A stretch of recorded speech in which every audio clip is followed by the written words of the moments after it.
अब दूसरा हिस्सा शुरू होता है इसका लिखने का। तो जब उसके हरूफ तहजी क्लियर हो गए, उसको वो याद हो गई, तरतीब का अंदाज़ा हो गया, तो मैं इसको लिखने की साइड पे लेकर आई और लिखवाने में फिर वही अलिफ अलिफ मद बा ता टा वो जो सारे हैं वो मैंने उसको लिखवाने शुरू किए, तरतीब से बताया। उसमें ये था कि मैंने दूसरी यूट्यूब वीडियोस का साथ साथ इस्तेमाल करना शुरू कर दिया। ये वाली तो हम पहले ही सारी साथ लेके चल रही थी जब ज़रूरत महसूस होती थी। दूसरी जो थी फिर उसका मैंने इस्तेमाल शुरू किया और उसमें ये था कि वो अलिफ अलिफ मद बा ता इन सब के क्या था कि आवाज़ें भी थी और उनसे बनता क्या है वो भी था। जिस तरह अलिफ अंडा बा बत्तख शायद। तो खैर मतलब जो भी है बहुत सारे बनते हैं। तो जैसे जैसे हम ये हरूफ तहजी लेके चल रहे थे, इनसे क्या क्या चीज़ें बनती हैं वो लेके चल रहे थे, वो सीख रहे थे।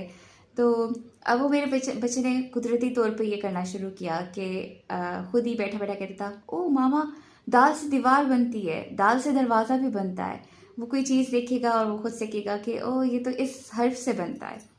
तो वो उसकी इस तरह से वोकैबुलरी खुद ही अपने इर्द गिर्द ऑब्जर्व करते करते बन गई अच्छी। और अक्सर मैं भी ये बात कर रही होती थी तो शायद उससे भी थोड़ा फ़र्क हुआ कि मैं उसको बताती थी कि अगर हमने कोई नया हर्फ पढ़ा तो मैं इर्द गिर्द की मिसालें देके बताती थी कि वो देखें ये जो है पे से पौधा बन रहा है या फिर मीम से मेज़ बन रही है। मतलब जो भी इर्द गिर्द चीज़ें नज़र आती थी तो वो मैं उसको उससे मिला के बताती थी, तो उससे काफ़ी उसको आसानी हुई। अच्छा, जब हरूफ ताजी हमारी सारी पूरी हो गई तो उसके बाद मैंने उसको आदि अशकाल लिखवानी शुरू की।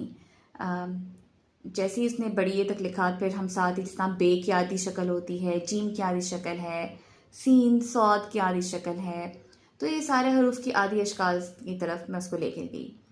और उसके बाद जब हमारी आदि अशकाल ख़त्म हुई तो फिर मैंने उसे दो हरफी अल्फाज बनाने सिखाए। पता नहीं इनको अल्फाज कहना चाहिए या नहीं, लेकिन खैर जिस तरह तमाम हरूफ तहजी को उसने पहले अलिफ से जोड़ा, फिर तमाम हरूफ तहजी को उसने वाव से, फिर छोटी ये से, फिर बड़ी ये से, तो ये सारे उसने मिलाने शुरू किए। उसके बाद फिर हम तीन हरफी अल्फाज पर आए, फिर हम चार हरफी अल्फाज पर आए। और ये जैसे से चल रहा था साथ साथ में उसके जब मतलब उसको थोड़ी बहुत आवाज़ों की शनाख्त होगी, उसको ये पता चल गया कि अच्छा जब इन दो लफ्ज़ को मिलाते हैं तो ये आवाज़ आती है, या इन तीन को मिलाते हैं तो ये आवाज़ आती है। तो उससे ये हुआ कि अब उसको किसी हद तक वो पढ़ना भी जान गया, उसको मतलब पढ़ना भी आना शुरू हो